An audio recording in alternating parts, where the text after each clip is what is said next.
नमस्कार. नंदकिशोर एज्युकेशनल या यूट्यूब चॅनलमध्ये मी आपलं सहर्ष स्वागत करत आहे. मागच्या व्हिडिओमध्ये आपण विशेषण बोधक पोटवाक्य याविषयी जाणून घेतलं. आता या व्हिडिओमध्ये आपण विशेषण बोधक पोटवाक्य ओळखायचे कसे, त्याचे नियम काय आहेत याचा अभ्यास करणार आहोत. हा भाग तिसरा आहे. जर वाक्याच्या मध्ये हू, हुज, हुम, विच, दॅट इत्यादी शब्द आलेले असेल आणि त्यांना बिलकुल लागून म्हणजे त्यांच्या नंतर लगेचच एखादं नाम किंवा सर्वनाम असेल तर त्यापासून जे पोटवाक्य तयार होईल ते विशेषण बोधक पोटवाक्य असेल. उदाहरणार्थ, this is the boy who did this. आता बघा, हू नंतर लगेच आलं की नाही. पुढचं उदाहरण बघा, the fish which you caught is big. The fish which you caught is big. Big हे विशेषण. पुढे, this is the pen that you lost. आता पुढचा नियम आपण बघणार आहोत. जर वाक्याच्या मध्ये व्हेन, व्हेअर, व्हाय हे शब्द असतील आणि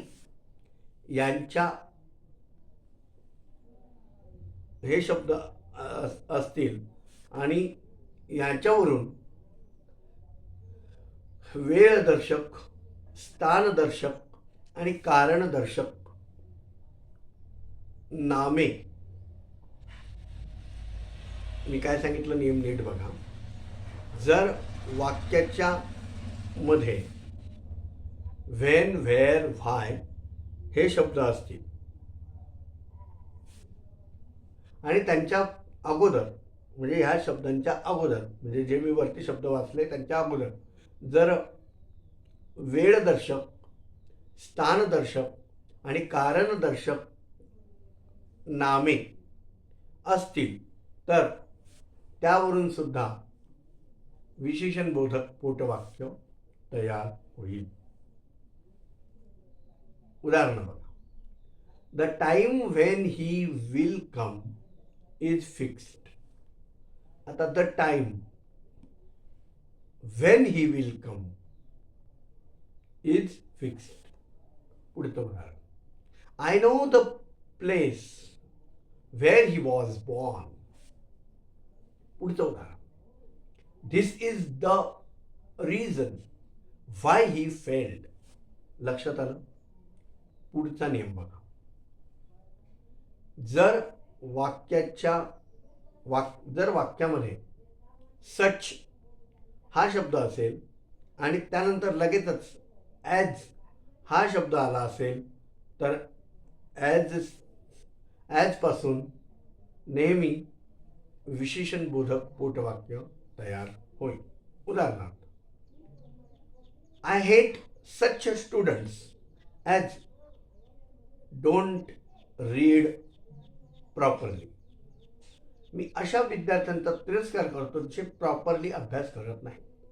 दुसरं वाक्य, I like such boys as obey their parents. मला अशी मुले आवडतात जी त्यांच्या आई वडिलांची आज्ञा पाळतात. लक्षात आलं.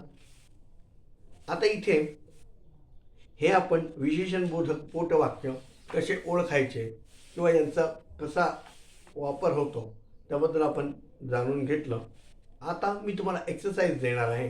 ती एक्सरसाइज तुम्ही सॉल्व करायची आहे. एक्सरसाइज बघा. A, pick out the adjective clauses in the following sentences and B. Tell which nouns or pronoun it qualifies. आलं लक्षात? पहिलं वाक्य. This is the horse which I like very much. Second sentence. Return the book that I gave you. तिसरं वाक्य. Here is the boy whose father helped me yesterday. पुढे. Such boys as do not work hard never succeed. पुढचं वाक्य. He comes from the city where he was born. पुढचं वाक्य. The house which I bought is not good. पुढचं वाक्य. Will you buy the book? Will you buy the book which rotated last year? पुढचं वाक्य. This is the same pen as I require. पुढचं वाक्य. They never fail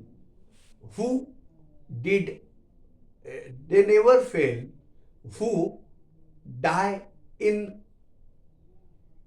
a just cause. पुढचं. The